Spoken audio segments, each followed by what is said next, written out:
అందరికీ వందనాలండి. తమ్ముడు రాజుగారు చెప్పిన మాటలకి నేను కొన్ని 4 మాటలు కలుపుతానంతే, కొత్త ప్రసంగం ఏం చేయను. సంఖ్యాకాండం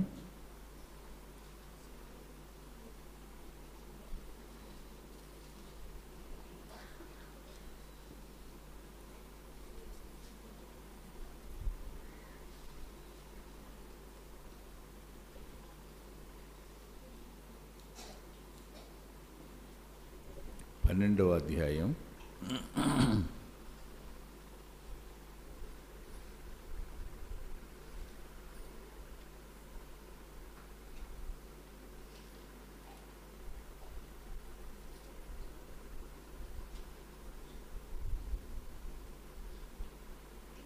3వ వచనం.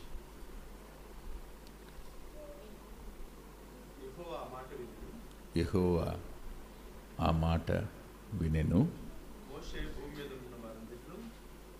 మోషే భూమి మీద ఉన్న వారందరిలో మిక్కిలి సాత్వికుడు.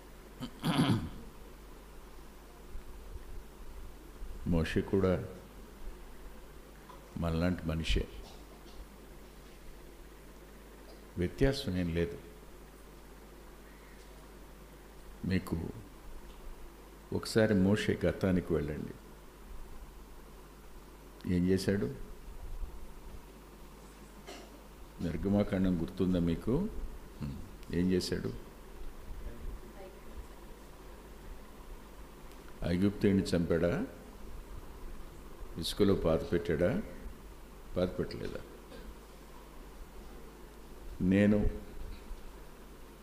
నేనెవరో వాళ్ళు గుర్తిస్తారు అని అనుకున్నాడా? అనుకోలేదా? నన్ను గుర్తిస్తారనుకుని చేశాడు. తట్టుకోలేకపోయినాడు. తన తోటి సోదరులకు అన్యాయం జరుగుతున్నట్టు తట్టుకోలేకపోయినాడు. మళ్ళాంటి మనిషే. ఇక్కడి నుంచి మనం ఒకసారి మత్తయి సువార్త దగ్గరికి వెడదాం రండి. 5వ అధ్యాయం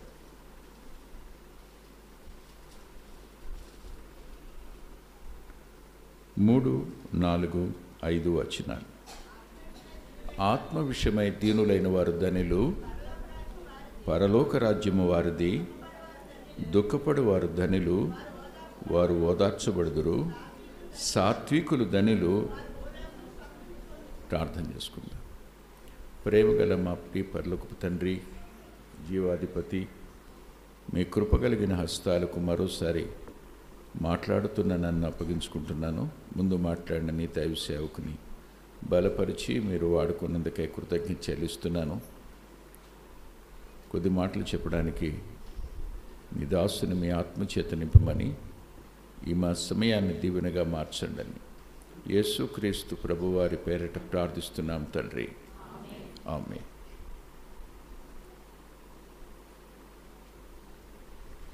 ఇక్కడ మనకు కనిపించిన 3 మాటలు.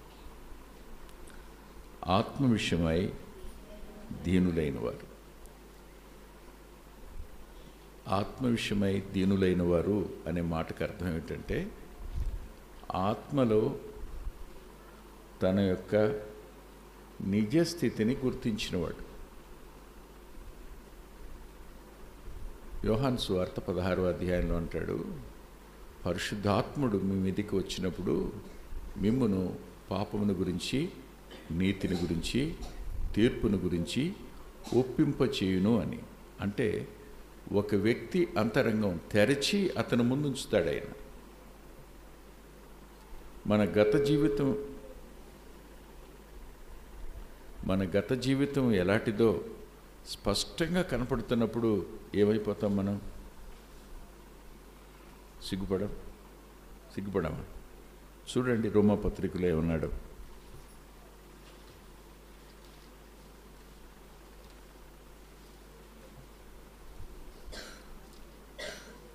ఆరో అధ్యాయం 21వ వచనం. అప్పటి క్రియల వలన మీకేము ఫలము కలిగిను? అంతేగా. మన అంతరంగాన్ని మన కళ్ళ ముందుకు తెచ్చినప్పుడు మన ప్రక్కన ఉన్న వాళ్ళ గురించి మనం అనుకున్న మాటలు, వాళ్ళకి ఏదైనా నష్టం జరగాలని కోరుకున్న కోరికే, వాళ్ళు చచ్చిపోతే చూడాలనుకున్నటువంటి బాధ, వాళ్ళు తిట్టినప్పుడు, ఇవన్నీ మన కళ్ళ ముందుకు తీసుకుని వచ్చినప్పుడు మనం ఎలా ఉంటాం?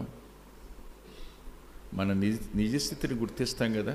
అంటే అంతరంగంలో మన ఒట్టిపోయినతనాన్ని, అంతరంగంలో మన మాలిన్యాన్ని, అంతరంగంలో మన నిజస్థితిని గుర్తించినప్పుడు ఏమవుతుందో తెలుసా? రెండో మాట, దుఃఖం వస్తుంది.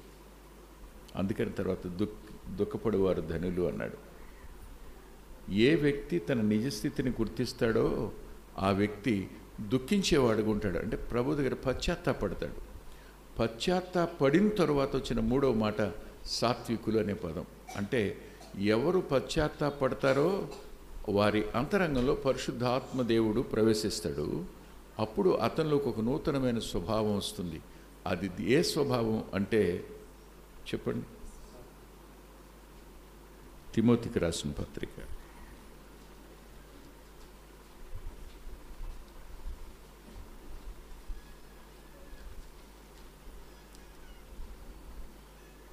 2వ పత్రిక 7వ వచనం.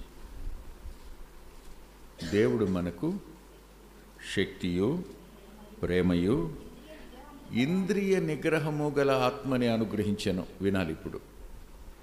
సాత్వికం అనే మాటకు దీనత్వం అనే అర్థం ఉంది. సాత్వికం అనే మాటకు ఓర్చుకోవడం అనే అర్థం ఉంది.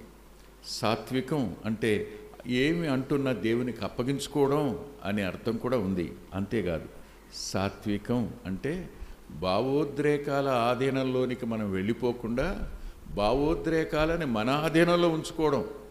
ఇంద్రియ నిగ్రహం అంటే కోపం వచ్చింది కానీ ఊరుకున్నానంటాడు ఆయన. అంటే ఏం చేశాడు? నిగ్రహించుకున్నాడు. భావోద్రేకాల ఆధీనంలోనికి మనం వెళ్ళిపోతే సాత్వికులం కాదు మనం కదా.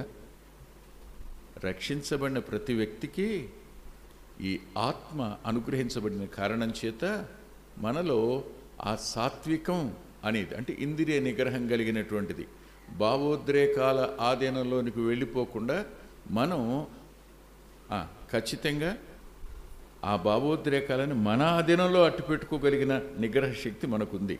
అవునా? ఇలాంటి సమయంలో యాకోబు గారు ఒక మాట అన్నారు. రెండు వెళదాం. యాకోబు పత్రిక 1వ అధ్యాయం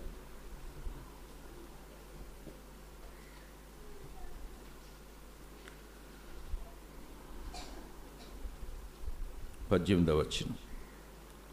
ఆయన తాను సృష్టించిన వాటిలో మనము ప్రథమ ఫలముగా ఉన్నట్లు సత్యవాక్యము వలన మనలను తన సంకల్ప ప్రకారము, ఇందాక చదివిన 2 మాటలు అర్థం ఇది. ఆత్మీయమైన దీనులు దుఃఖించేవారు ఉన్నారే, వారు ఆయన సంకల్ప ప్రకారం కనబడిన వాళ్ళు. దేవుడు కన్నాడు. తరువాత, నా ప్రియ సహోదరులారా, మీరీ సంగతి ఎరుగుదురు గనుక ప్రతి మనుషుడు వినుటకు వేగిరపడివాడును, మాట్లాడుటకు నిదానించువాడును, కోపించుటకు నిదానించువాడునై. అంటే పరిశుద్ధాత్మని అనుగ్రహించబడ్డాడు, అంత ఆయనే చూసుకుంటాడు కాదనమాట. మానవ బాధ్యత కూడా ఉందన్నమాట. ఈ రోజున మనకి ఏ బాధ్యతల లేనటువంటి బోధ ఎక్కువైపోయింది. అంత ఆయనే చూసుకుంటాడని. చదవండి ఇంకా. ఎందుకనగా నరుని కోపము దేవుని నీతి నెరవేర్చదు, అందుచేత సమస్త కల్మషమును విర్రవీగుచున్న దుష్టత్వమును మాని లోపల నాటబడి మీ ఆత్మలను రక్షించుటకు శక్తిగల వాక్యమును. అర్థమైందా మీకు?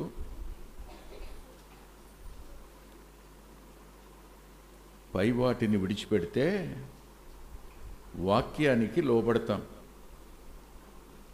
విధేయత చూపించటం, సంపూర్ణ విధేయతకు సాత్వికం అనే పేరు కూడాను.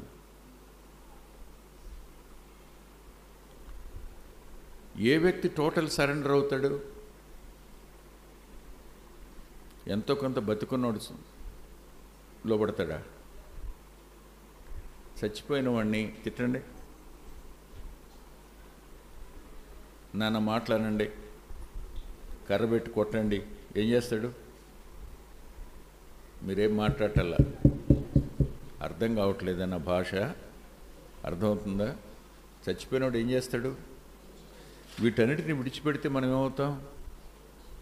మనలో ఏమేమి లేవు చూడండి, ఏమి లేవో. వినుటకు వేగిరపడం, మాట్లాడడానికి నిదానించం, కోపించడానికి నిదానించం, అంత మాత్రమే కాదు, కల్మషం ఉంది, విర్రవిగుతున్న దుష్టత్వం ఉంది. అవునా? ఇవన్నీ విసర్జించవలసినవి. వీటిని అలవాటు చేసుకోవాల్సిన అవసరం మనకుంది. అప్పుడు వాక్యాన్ని సాత్వికంతో అంగీకరించే అవకాశం ఉంది. అంటే సాత్వికం అనేది ఎప్పుడొస్తుంది? వీటిని విడిచిపెట్టడానికి మనం ప్రయత్నం చేసినప్పుడు, లేకపోతే సాధ్యం కాదు. అంత రోషం ఉన్నవాడు, అంత పౌరుషం ఉన్నవాడు, తన ప్రజల బాధలను చూడలేనివాడు వెళ్ళి ఒక వ్యక్తిని చంపేసిన వాడు తరువాత దేవుని చేత సాత్వికుడు అని పిలువబడ్డాడు. సాత్వికుడిని పిలువబడ్డం మాత్రమే కాదు, భూలోకమంతటిలో సాత్వికుడు అన్నాడు. భూలోకమంతటిలో, ఇదేం చిన్న మాట ఏం కాదు, ఇది చాలా పెద్ద మాట. అంటే అంతటి దీనుడు లేడు, అంత తగ్గించుకున్నవాడు లేడు, అంత విధేయుడు లేడు, అంతగా అప్పగించుకున్నవాడు లేడు. అదేగా చెప్పిన మాట. కానీ మనలో ఇది కొంచెమన్నా ఉండుంటే ఎంత బాగుండేదో. అవునా? మరో మాట కూడా చూపించిన, ఏమనుకోవద్దు కానీ వచనాలు ఎక్కువ చూపిస్తున్నాను, ఫీల్ కాకండి. అదే యాకోబు పత్రిక 3వ అధ్యాయం 13వ వచనం. మీలో జ్ఞాన వివేకములు గలవాడెవడు? వాడు జ్ఞానముతో కూడిన సాత్వికము గలవాడై తన యోగ్య ప్రవర్తన వలన. అంటే సాత్వికం అనేది యోగ్య ప్రవర్తనలోనూ క్రియల్లోనూ కనపడుతుంది. సాత్వికం అనేది యోగ్యమైన ప్రవర్తనలోనూ, రెండవది క్రియలలోనూ కనపడుతుంది. సాత్వికుడు అంటే మాట్లాడకుండా మౌనంగా ఉన్నవాడు అనుకుంటున్నారు కదా మీరు. అత్తగారు తిడుతున్నప్పుడు కోడలు ఏం మాట్లాడదు. ఎందుకని? రేపు పడక మీద పడిన తర్వాత చెప్తే నీ సంగతి అనుకుంటుంది. ఏమందో, ఏమనంటదా? అంటే ఇప్పుడు ఊరుకోదు అత్త కదా. లోపలేమనుకుంటారు? జ్ఞానులేనా, వివేకం కలిగిన వాళ్ళేనా? ఇవాళ నువ్వు కోడలివి, ఆమె అత్త, రేపు నువ్వు అత్త అవుతావు, నీకు కోడలు వస్తుందిగా, నీకు అదే పరిస్థితి ఏర్పడుతుందిగా. ఏం విత్తుతాం ఆ పంటే కోసుకుంటాం కదా. జ్ఞాపకం పెట్టుకోండి, ఇక్కడ ఆయన అన్న మాట ఏమిటంటే, అబ్బాయి, మీ సాత్వికం అనేది యోగ్యమైన ప్రవర్తనలోనూ మీ క్రియలలోనూ కనిపిస్తుంది. అంటే మోషే యొక్క ప్రవర్తన, మోషే యొక్క క్రియలు స్పష్టంగా చూసిన దేవుడు ఇస్తున్న సాక్ష్యం ఇది. ఏమని? ఏం మాట్లాడుతున్నారు మీరు? జమ్ముపెట్టెలో నుంచి తెచ్చానని నువ్వా? అతనికి నోరుగా ఉన్నానని నువ్వా? ఇద్దరు నోరు పారేసుకుని ఏం మాట్లాడుతున్నారు అతని గురించి కదా. అంటే సాత్వికమైన వాడిని ముట్టుకుంటే దేవునికి ఎంత కోపం వస్తుందో గుర్తుపెట్టుకోండి. మనం ఏం చేయక్కర్లా, మన సాత్వికాన్ని కాపాడుకుంటే చాలు, మన దీనత్వాన్ని కాపాడుకుంటే చాలు, మన విధేయతని కాపాడుకుంటే చాలు. వేటిని విసర్జించాలో వాటిని విసర్జించటం అవసరం. మనం విసర్జించలేం. విసర్జిస్తారా? తిట్టుకోరుగా నన్ను. మీరు ఎక్కువ టైం ఎవరితో ఉంటున్నారు? అమ్మతోనా, నాన్నతోనా, సహవాసంతోనా, సెల్ ఫోన్తోనా? చెప్పండి, పర్వాలేదు. అమ్మతోనా, నాన్నతోనా, సహవాసంతోనా, సెల్ ఫోన్తోనా? దేంతో? అందరూ సెల్ ఫోన్లు ఉన్నాయి కదరా, ఉన్నాయా? ఎక్కువ టైం దేంతో గడుపుతున్నారు? సాయంకాలం కళ్ళు నొప్పులు ఎందుకు వస్తున్నాయి? తలనొప్పి ఎందుకు వస్తుంది? ఎందుకు? త్వరగా సైట్ ఎందుకు వస్తుంది? బ్రెయిన్లో పుళ్ళు ఎందుకు వస్తున్నాయి? ఈ మధ్యలో బ్రెయిన్ ఆపరేషన్స్ ఎందుకు ఎక్కువైనాయి? రేడియేషన్ వల్లేగా. దేంతో గడుపుతున్నాం? అరేరే, హాని చేసే వాటిని విసర్జించమని చెప్పడం తప్ప. చిన్న పిల్లల్లాగా సెల్ ఫోన్ తీసుకుంటే ఏడ్చినట్టు ఏడుస్తున్నారు కదా మీరు.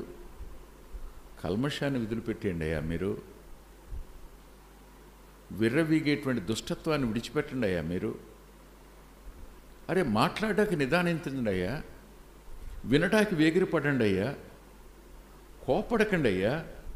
ఎందుకు చెప్తున్నాడు ఇవన్నీ?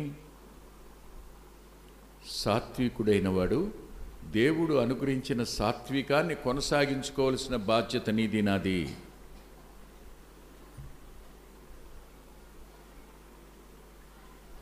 ఇది మర్చిపోయి సాత్వికంలో మనం ఎదగం.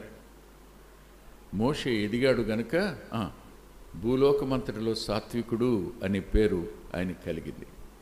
దానికి నేను కూడా ఒక 4-5 ఉదాహరణలు చాలా సామాన్యంగా చూపించి ముగిస్తాను. ఎక్కువసేపు మిమ్మల్ని ఏం విసిగించను, సరేనా? 8:30 అయిపోయినప్పుడే రండి దయచేసి.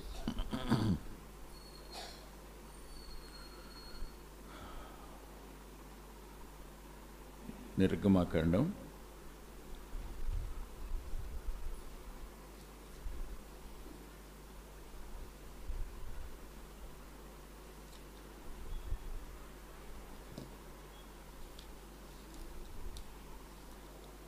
34వ అధ్యాయం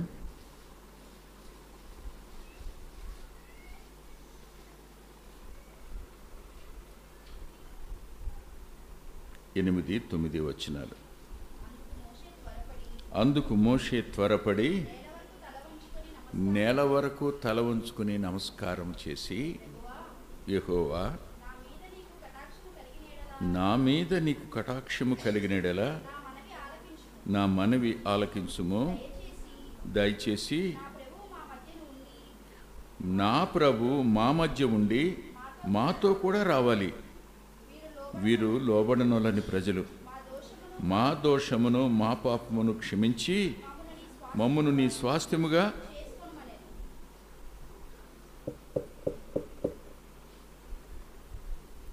సాత్వికుడు కోరుకునే మొదటి లక్షణం ఏంటో తెలుసా?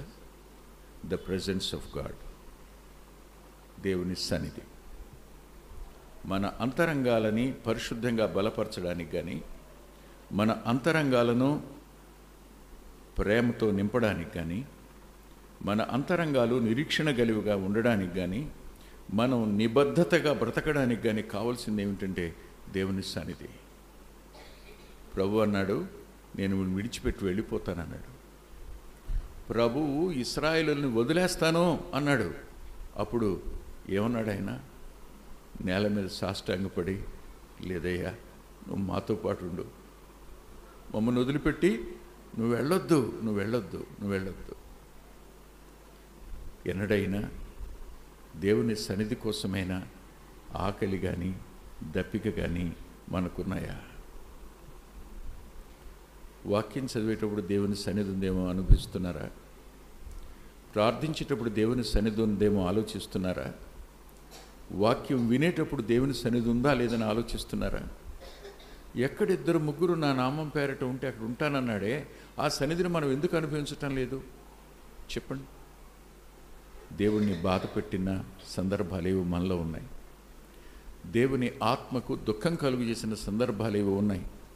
పరిశుద్ధాత్ముడిని ఆర్పేసిన పరిస్థితి ఏదో మన జీవితంలో ఉంది. ఈ కారణం చేత మనం ఆయన సన్నిధిని అనుభవించలేకపోతున్నాం. ఆయన నుండి దూరంగా జరిగాం. ఆయన సదాకాలం తోడుంటానన్నాడు. పాత నిబంధన గ్రంథం అలా కాదు, ఆయన వస్తూ పోతూ ఉండేవాడుగా ఉన్నాడు. కానీ కొత్త నిబంధనలో శాశ్వతంగా మనతో ఉండేవాడు. మనమే ఆయన నుంచి దూరంగా జరుగుతాం. ఆయన సన్నిధిని కోల్పోయే ప్రమాదం ఉంది. ఆయన సన్నిధి కోసం నేల మీద పడి ఏడ్చాడు. అంతేకాదు, మీకు ఇంకోటి గుర్తుందా? ఒకరోజు ప్రభు అన్నాడు, లాభం లేదయ్యా, ఈ ప్రజల విషయంలో నేను వెక్స్ అయిపోయాను, వీళ్ళందరినీ చంపేస్తా, వీళ్ళందరినీ చంపేస్తా, నీ నుంచి అందరినీ తెస్తా. అప్పుడు నోహు నుంచి తెచ్చానే, అలాగే నీ నుండి తెస్తా అని అంటే అలా చేయొద్దు ప్రభువా. ఐగుప్తీయులు ఏమనుకుంటారు, వాళ్ళ దేవుడు బాహుబలం చేత బయటికి తెచ్చాడు కదా, ఇప్పుడు తీసుకెళ్ళడానికి శక్తి లేక వాళ్ళని చంపేశాడు అనుకుంటారయ్యా. అట్లా చేయొద్దు నాయన ఎవరైనా అంటారా?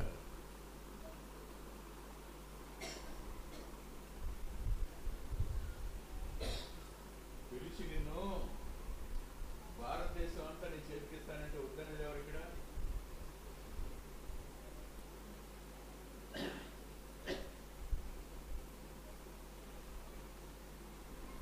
అత్తగారు పిలిచి నగలు పెట్టిస్తానంటే వద్దనేది ఎవరు? చెప్పండి. అంతకంటే గొప్పది కదా ఇది. నీ కడుపులో నుంచి తెస్తాను సంతానాన్ని, వాళ్ళకి ఇస్తానన్నాడు. ప్రభు పాదాల మీద పడ్డాడు మోషే. సాత్వికునికి ఉండే లక్షణం ఏంటి చెప్పనా? ఇతరులు నష్టపోతే నేను లాభపడాలనే ఆశ సాత్వికులకు ఉండదు. దేవుని సన్నిధిని ప్రేమించడం, దేవుని సన్నిధి కోసం ఎదురు చూడడం, దేవుని సన్నిధి దొరక్కపోతే కన్నీరు కార్చడం, బాధపడడం, బ్రతిమాలడం సాత్వికుడు చేస్తాడు. ఇందాక కారులో వస్తున్నప్పుడు ఓ మాట క్రాంతి అన్నాడు. అంత స్థాయికి వచ్చి మంచిగా బ్రతికిన వాళ్ళు చాలా అరుదుగా కనపడుతున్నారు కదా అంకుల్ అన్నాడు.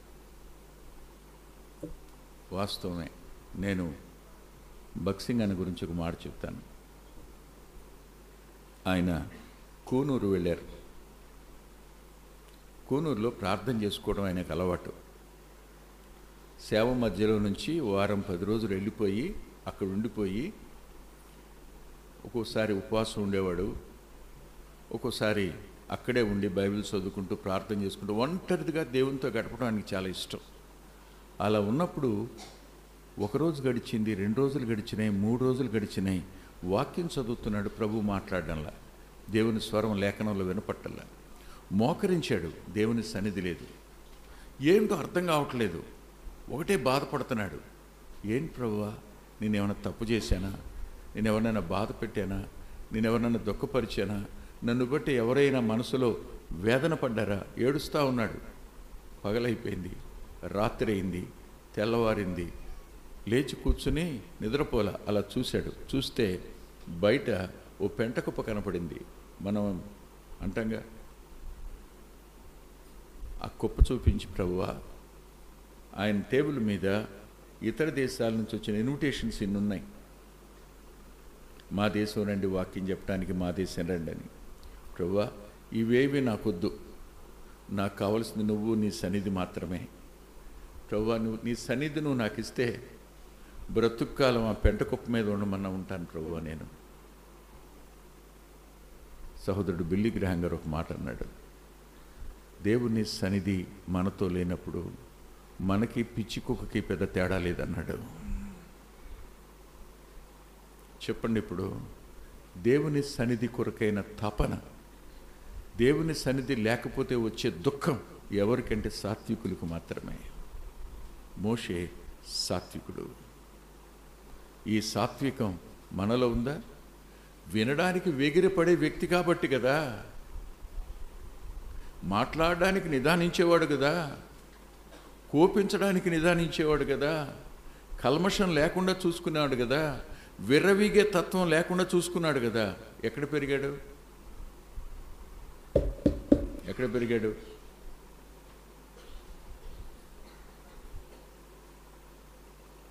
ఫరో ఇంట్లో పెరిగాడు, రాజకుమారుడిగా పెరిగాడు.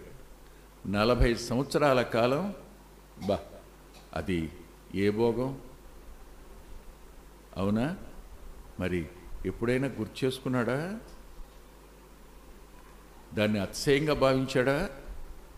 విర్రవీగడానికి ఏమైనా ఇష్టపడ్డా? ఇష్టపడలా. చూడండి, హెబ్రీ పత్రిక 11లో ఏమని రాస్తాడు?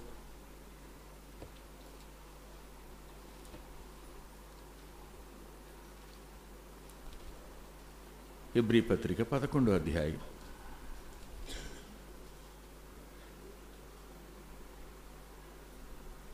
24, 26 వచనాలు కలిసి ఉన్నాయి.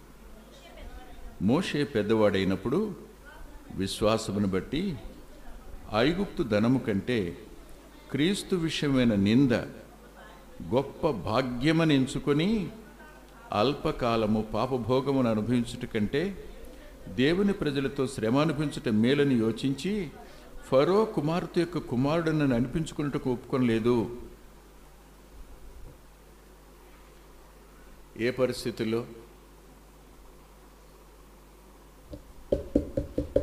పరిస్థితుల్లో ఈ సంఘటన నిర్గమాకాండంలో లేదు, ఈ సంఘటన సంఖ్యాకాండంలో లేదు, ఈ సంఘటన ద్వితీయోపదేశ కాండంలో కూడా లేదు. హెబ్రీ పత్రికలోనే గ్రంథకర్త రాశాడు 8 సంవత్సరాల తరువాత జరిగిన సంభవం.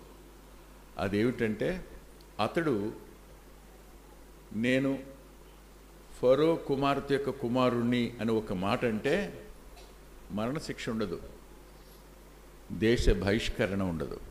ఎందుకని మీకు తెలుసా? చట్టం ప్రజలకే కానీ పరిపాలకులకు కాదు, రాజుకు కాదు.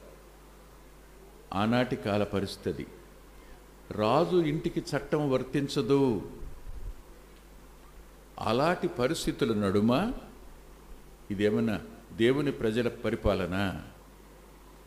దేవుని ఆజ్ఞలు రాజు ఇంటి వారు కూడా ఆచరించాలని చెప్పి దేవుని పరిపాలన కాదు కదా. లోకస్తులు, లోక పరిపాలన. రాజు శాసనం ప్రజలకి, రాజు కాదు. రాజు అతీతుడు, చట్టానికి అతీతుడు రాజు. అందుకనే రాజుని ఒక మాట అంటారు, దైవాంశ సంభూతుడు. అర్థమైందా మీకు? అలాంటి పరిస్థితుల నడుమ నేను రాకుమార్తె యొక్క కుమారుణ్ణి అని ఒక మాట అంటే సింహాసనం అతందే, కిరీటం అతందే. కానీ అలా పలికితే ఏమవుతాడు చెప్పండి? ఏమవుతాడు? అబద్ధికుడు అవుతాడు. అవును, పలకూడదా? దత్తత తీసుకుందగా, దత్తపుత్రుడే కదా. మా అమ్మాయి అనొచ్చుగా, ఈమె మా అమ్మ అనొచ్చుగా. యోకబేదు మా తల్లిని ఎందుకు అన్నాడు చెప్పండి? దేవుని ప్రజలతో నింద అనుభవించడం అనేది, దేవుని ప్రజలతో శ్రమ అనుభవించడం భాగ్యంగా ఎంచుకున్నాడు. ఈ లోకంలో ఉన్న సౌఖ్యం కంటే సాత్వికునికి ఉండే లక్షణం ఏంటో తెలుసా? సత్యం మాట్లాడడం, సత్యం కోసం నిలబడడం. అదే పెరిగితనంగా ఆత్మ ఉంటే నేను ఎవరనుకుంటున్నారు మీరు అనొచ్చు, కాకపోయినా కదా. సరే, ఇంకొంచెం ముందుకెడదాం రండి.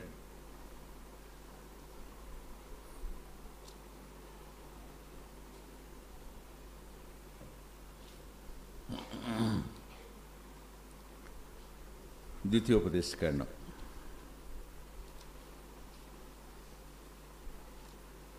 9వ అధ్యాయం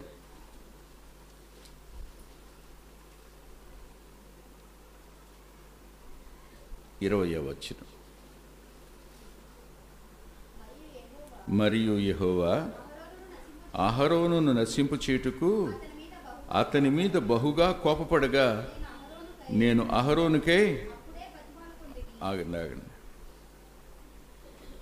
అహరోను బ్రతికుండానికి కారణం ఎవరు?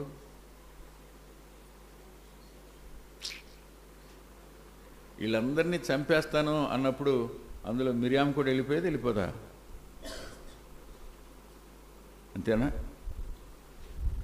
అహరోను మీద ప్రత్యేకంగా కోపం వచ్చింది ఇప్పుడు ఈయనకి. ఎవరికి? దేవునికి.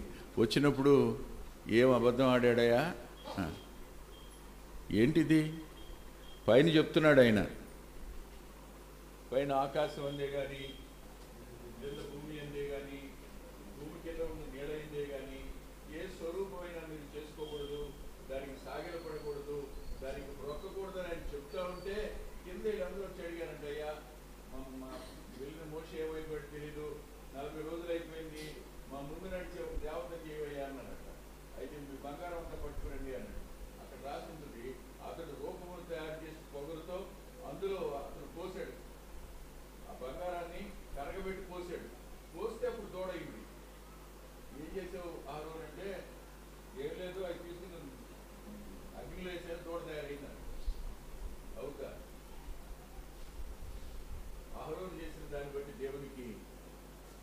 మామూలు కోపం రాలా.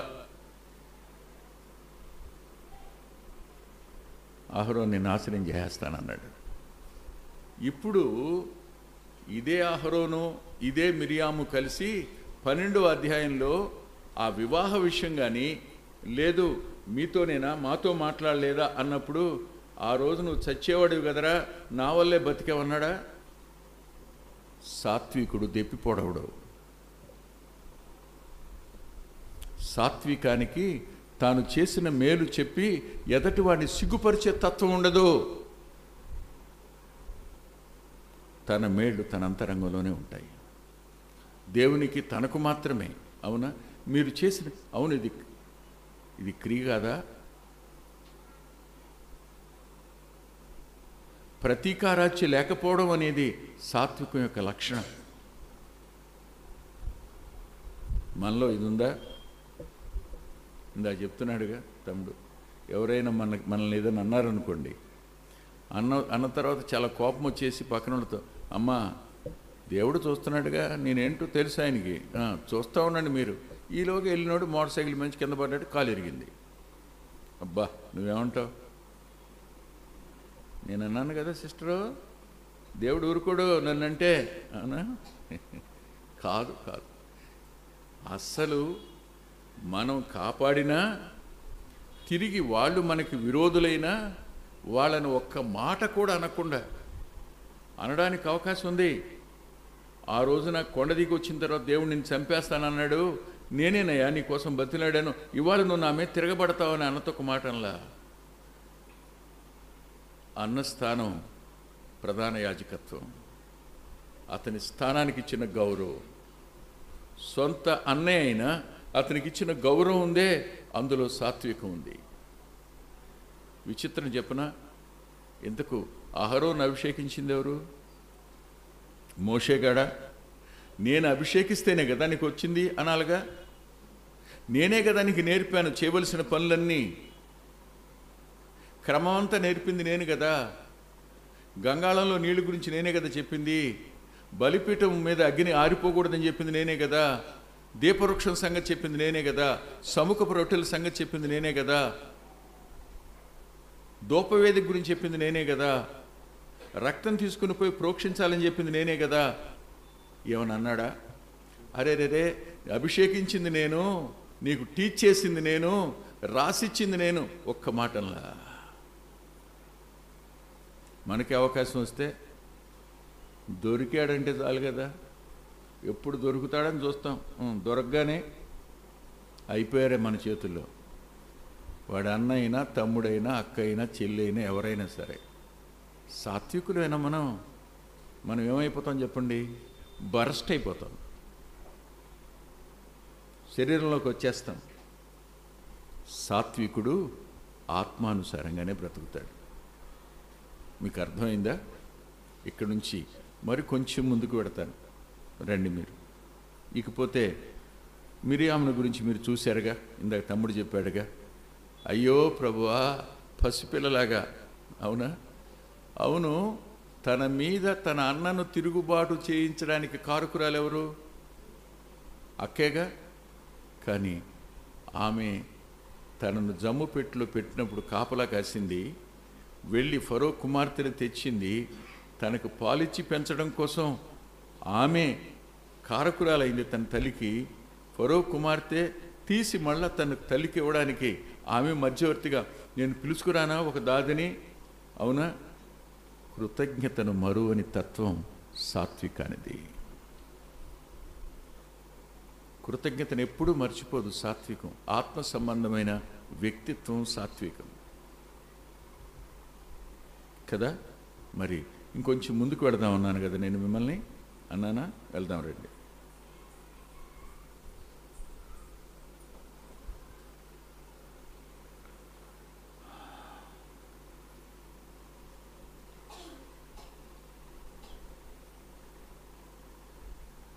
సంఖ్యాకాండం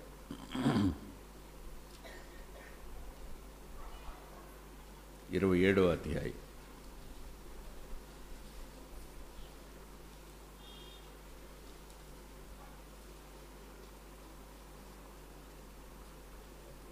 15వ వచనం చదువుకుందాం. అప్పుడు మోషే యెహోవాతో ఇట్లనెను, యెహోవా, సమస్త మానవుల ఆత్మలకు దేవా యెహోవా, సమాజము కాపరిలేని గొర్రెలుగా ఉండకుండానట్లు ఈ సమాజం మీద ఒకని నియమించుము. అతడు వారి ఎదుట వచ్చుచూ పోవచ్చు నుండి వారికి నాయకుడుగా ఉండుటకు సమర్థుడై ఉండవలెను.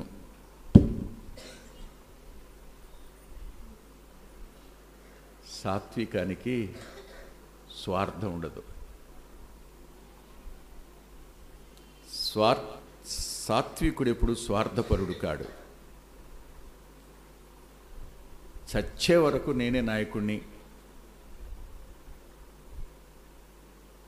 నేను బ్రతికుండగానే వీళ్ళు కాపర్లేని గొర్రెలు కాకుండా ఉండడానికి నా వెనక ఒక నాయకత్వాన్ని నియమించయ్యా.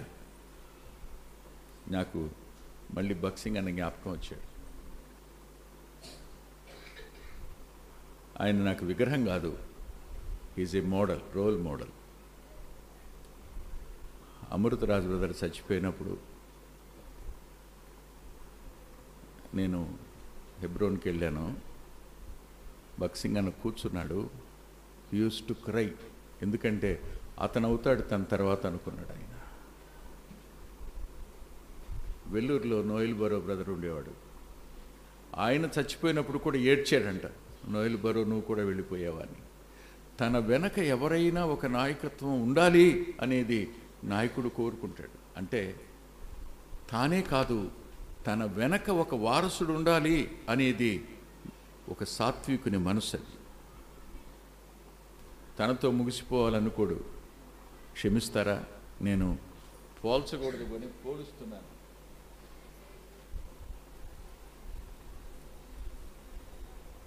దగ్గరికి వచ్చి, దగ్గరికి ఎవరు వచ్చారయ్యా అంటే, ఫలానా వాళ్ళు వచ్చారు, అర్జునుడు వచ్చారు, వాళ్ళకి నేను మొత్తం చూపించానంటే అయిపోయింది, ఇంకేముంది, వాళ్ళు వస్తారు మొత్తం పట్టుకుపోతారు, నీ పిల్లలను కూడా బబులోని పట్టుకుపోతారు, అక్కడ వాళ్ళని నా పూసుడుగా చేస్తారు అంతా చెప్పినప్పుడు అంటాడు, నేను చూడను కదా నా తర్వాత ఏమైతే ఏంటంటే.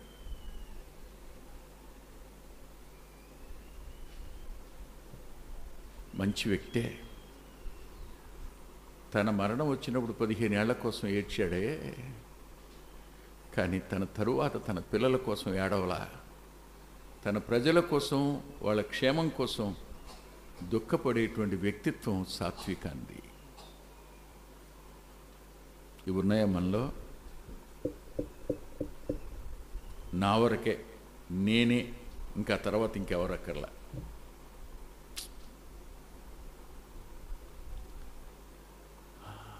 స్వార్థపరత్వం ఆత్మ సంబంధమైంది కాదు. సరేనా? మరి ముగించుకుందామా? టైం 9 వచ్చింది.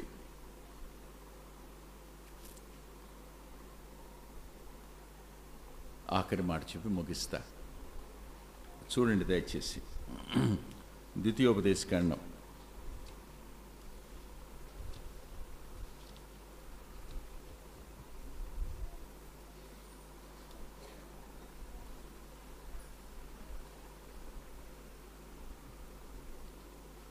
3వ అధ్యాయం.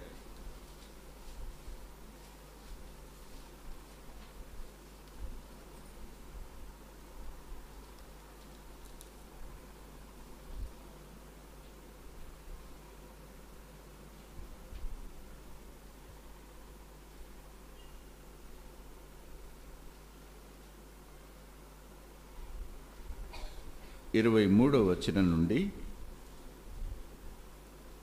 26వ వచనం వరకున్న వాక్యాన్ని మనం అందరం కలిసి చదువుకుందాం.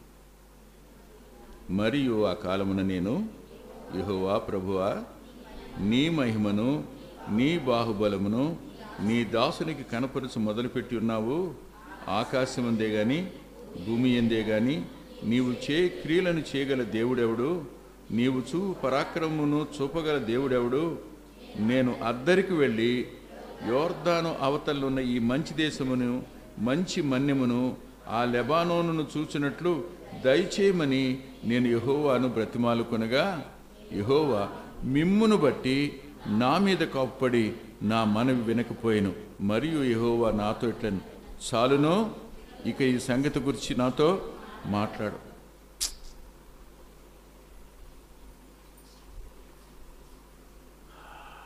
సాత్వికం యాక్సెప్ట్స్ గ్రేటెస్ట్ డిసప్పాయింట్మెంట్ ఈవెన్.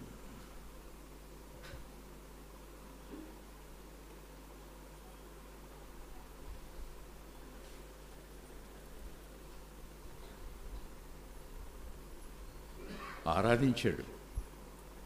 ఆరాధిస్తే దేవుడు మాట వింటాడు కదా. ఎంత బాగా ఆరాధించాడు చూడండి. ఆయన అన్నాడుగా, ముఖాముఖిగా నేను అతను మాట్లాడుకుంటుంటాం, నన్ను నిదానించి చూశాడు అతను అని దేవుడు అన్నాడు కదా.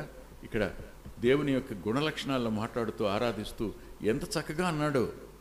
అసలు దేవునితో మాట్లాడిన తీరు ఆశ్చర్యం. ఏమన్నాడు చెప్పండి? నీ మహిమ, నీ బాహుబలం నీ దాసునికి కనపరచ మొదలుపెట్టావు. అంటే ఎప్పుడురా? In his last days. ఇప్పటి వరకు చూసిందంతా మొదలే. పరిపూర్ణత ఎప్పుడు? నీ దగ్గరికి వచ్చేసాక. చెప్పావుగా, నువ్వు చచ్చిపోతావు అని చెప్తున్నావు కదా. కాబట్టి ఒక్కసారి యోర్దాన్ దాటుతాను, వెళతాను, ఆ మన్యాను చూస్తాను, ఆ లెబానోను కూడా చూస్తా. ఒక్కసారి ప్రభు, just permit me to cross the Jordan. ఆ లోయలో, ఆ పర్వతం మీద, ఆ ప్రాంతంలో అడుగు పెట్టి వచ్చేస్తా, ప్లీజ్ లార్డ్ అన్నాడు. ఆయన ఎంత నిష్కర్షగా మాట్లాడాడంటే, చాలు చాలు, ఇంకా నువ్వు ఆ మాట ఎత్తొద్దు. ఎవరిని బట్టి? తనను బట్టి కాదు. ఎవరిని బట్టి? పైన అన్నాడు చూడండి, మిమ్మును బట్టి నా మీద కోప్పడి. అంతేగాని మోషే వల్ల కాదు. మోషే తప్పు చేశాడు, నువ్వు అరణ్యంలో రాలిపోయేవాళ్ళు ఒకడే అన్నాడు. కానీ కృపగల దేవుడు కదా, అత్యంత కృపగలిగిన వాడని 33వ అధ్యాయంలో చెప్తాడు కదా. దాన్ని ఆధారం చేసుకుని బ్రతిమాలతో ఒక్కడుగు పెట్టి వచ్చేస్తా, నేను ఇక్కడ చచ్చిపోతాను, చచ్చిపోవడానికి రెడీ, నేను మాట్లాడొద్దు నోరుమూయి అంటే. ఇతరులను బట్టి దేవునికి నా మీద కోపం వచ్చినా ఆయన మాట్లాడొద్దు అంటే ఎస్ లార్డ్ అని అనగలగడం సాత్వికం. మన ఆశ నిరాశ అయినా ఆయన చిత్తానికి లోబడగలిగిన తత్వం సాత్వికం. ఇప్పుడు మీరే మాట్లాడండి. ఆయన ఇలా అన్నాడు, ఇంతకు ఎవరు సాత్వికులు? ఎవరు సాత్వికులు? ఎవరు ఆత్మవిషయమై దీనిలో అయ్యారో, ఎవరు దుఃఖపడ్డారో పశ్చాత్తాపడి వారు సాత్వికులు. వారు రేపేం కాబోతున్నారు? భూలోకాన్ని స్వతంత్రించుకోబోతున్నారు అన్నాడు. భూమి మీద అత్యున్నతమైన సాత్వికం ఎవరిది? దేవుందే. ఆయన అన్నాడు, నేను సాత్వికుడను, దీన మనసు గలవాడిని గనుక ఏం చేయాలి? ఏంట్రా? మీ మీద నా కాడి ఎత్తుకుని నా వద్ద. అంటే సాత్వికం అనేది షుడ్ బి లెర్న్డ్, నేర్చుకోవాల్సింది. మోషే జీవితంలో సాత్వికాన్ని నేర్చుకోవాలి, ప్రభు జీవితంలో కూడా సాత్వికాన్ని నేర్చుకోవాలి. కనిపించిన ఈ లక్షణాలన్నీ ప్రభు యొక్క ఛాయ మాత్రమే మోషేలో. నిజస్థితి నా ప్రభువులోనే ఉంది ఇదంతా. లేకపోతే మన కోసం శాపగ్రాహి అవ్వాల్సిన అవసరం ఏంటి ఆయనకి? మన కోసం పాపం కావలసిన అవసరం ఏంటి ఆయనకి? మన కోసం మరణించవలసిన అవసరం ఏంటి ఆయనకి? మన కోసం తండ్రి తన చేతిని విడిచిపెట్టేయాల్సిన అవసరం ఏంటి ఆయనకి? సాత్వికుడు ఆయన. ప్రాణాన్ని దారపోయడానికి కూడా ఇష్టపడేది సాత్వికం. దేవుని చిత్తం నెరవేర్చడమే సాత్వికానికి ఉన్న అత్యున్నతమైన లక్ష్యం. కానీ దేవుడు ఎంత గొప్పోడో తెలుసా? వద్దన్నాడుగా, అన్నాడా? అనలేదా? అన్నాడుగా. కానీ భూమి మీదకి రక్తమాంసాల్లో పాలువాడై వచ్చిన తర్వాత ఒకానొక రోజున రూపాంతర పర్వతం మీదకి వెళ్ళాడు. వెళ్ళినప్పుడు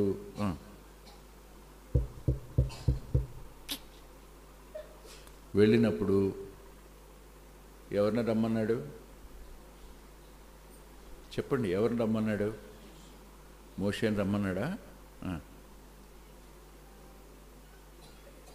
సాత్వికానికి నిర్వచనమైన ప్రభు ప్రక్కన భూలోకంలో సాత్వికుడు నిలబడ్డాడు. ఎవరిని రావద్దన్నాడో, ఎందుకు రావద్దన్నానో తెలుసా? వాళ్ళతో కాదు నువ్వు రావాల్సింది ఈ వాగ్దాన దేశంలోకి, నాతో. దా, ఒక రోజున నువ్వు నేను కలిసి నిలబడదాం. చెప్పండి, స్వతంత్రించుకునేటువంటి భాగ్యాన్ని తనతో ఇస్తాడు ఆయన. అంతేకాదు, నేను మీకు ఇంకొక ఆశ్చర్యకరమైన మాట చూపిస్తాను. వివరించడం అయితే నాకు సాధ్యం కాదు. చూడండి దయచేసి, కొరింథీయులకు రాసిన మొదటి పత్రిక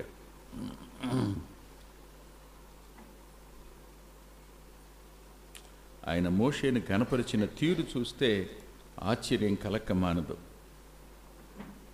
కొరింథీయులకు రాసిన మొదటి పత్రిక 10వ అధ్యాయం మొదటి వచనం. సహోదరులారా, ఈ సంగతి మీకు తెలియకుండుట మాకిష్టం లేదు. అదేమనగా, మన పితరులందరూ మేఘము క్రింద నుండిరి, వారందరూ సముద్రములో నడిచిపోయారు. అందరూ మోషేను బట్టి మేఘములోను సముద్రములోను,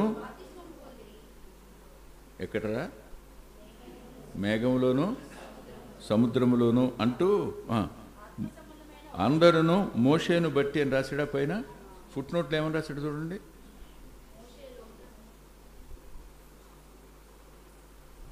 they are all baptised in చెప్పండి. They are all baptised in అంటే ఆయన సాత్వికం వల్లే దాటారు. లేకపోయి ఉంటే అప్పటికి ఒకని ఏర్పరచుకున్నారు కనుక తిరిగి వెళ్ళిపోవడానికి. మోషే మీద, దేవుని మీద తిరుగుబాటు చేసి ఒక వ్యక్తిని ఏర్పాటు చేసుకుని మళ్ళీ పోయి మనం ఐగుప్తులో లోబడిపోదాం అన్నారుగా. అప్పుడేగా మీరు నిలిచి చూడండి యెహోవా చేసే కార్యాలని దేవుని దగ్గర నుంచి సమాచారం తెచ్చి ఆపాడు కదా వాళ్ళని. అవునా? ఇంకొక మాట కూడా చూపిస్తాను. రోమాపత్రిక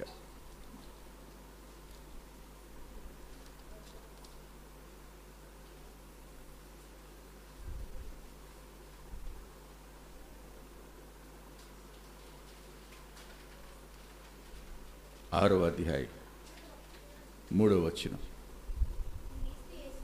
క్రీస్తు యేసులోనికి బాప్తిస్ము పొందిన మనమందరం. ఆగండి. దేవుడు సాత్వికుడు. మనం యేసుక్రీస్తు ప్రభువులో బాప్తిస్మం పొందాము. కానీ విమోచించబడిన వారు మోషేలో బాప్తిస్మం పొందారు అనంటే అతని సాత్వికం వల్లే బ్రతికారని. ఈయన సాత్వికం వల్లే మనం బ్రతికినట్టు సాత్వికులైన వారు తన జీవితాన్ని కలిగి ప్రకటిస్తే అనేకులను ప్రభు కోసం స్వతంత్రించుకునేవారుగా ఉంటారు. వారు కూడా ప్రభు మరణ పునరుద్ధానాల్లో పాలు పొందేవారుగా ఉంటారు. అట్టి కృప ప్రభు మనందరికీ అనుగ్రహించునుగాక. ఆమేన్.